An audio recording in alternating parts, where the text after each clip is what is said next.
Je suis la résurrection et la vie, Jean 11, 25. Quand Jésus ressuscita Lazare, celui-ci était mort depuis 4 jours. Ceci montre de façon évidente que la résurrection est le moyen de Dieu quand toutes les ressources des hommes et de la science sont épuisées.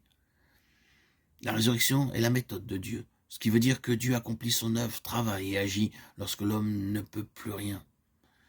Ce n'est qu'en nous livrant à lui, en permettant à l'Esprit de maintenir l'homme naturel crucifié, que sa vie de résurrection réalise le plan de Dieu.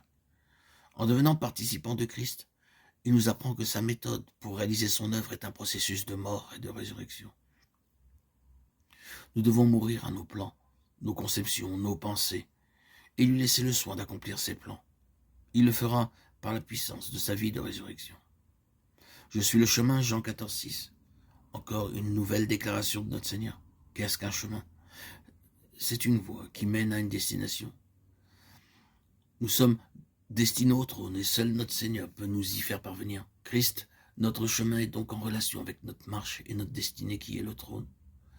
Cette expérience rassemble en elle-même les 4 premières, à savoir Christ, notre pain de vie, Christ, notre lumière, Christ, notre bon berger, Christ, notre résurrection. En effet, se nourrir de Christ en demeurant en lui et en faisant sa volonté implique qu'il soit aussi notre lumière, car ce qui nous enseigne jour après jour, c'est sa vie.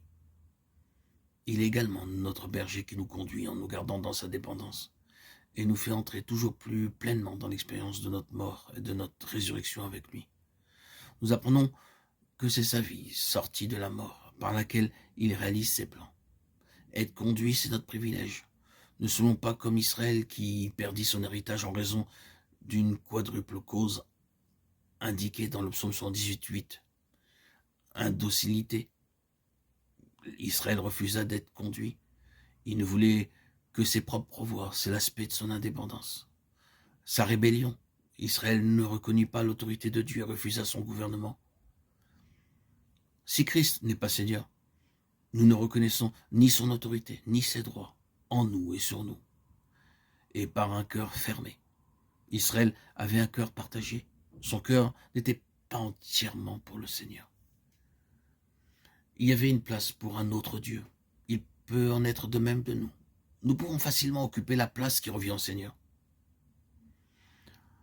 Il avait aussi un esprit qui n'est pas fidèle. L'infidèle ne tient pas ses engagements. Ne reprenons pas ce qui a été donné à Dieu et faisons ce que nous lui avons dit. Ainsi, pour parvenir au trône, il nous faut suivre Christ dans toutes les voies qu'il a préparées pour nous.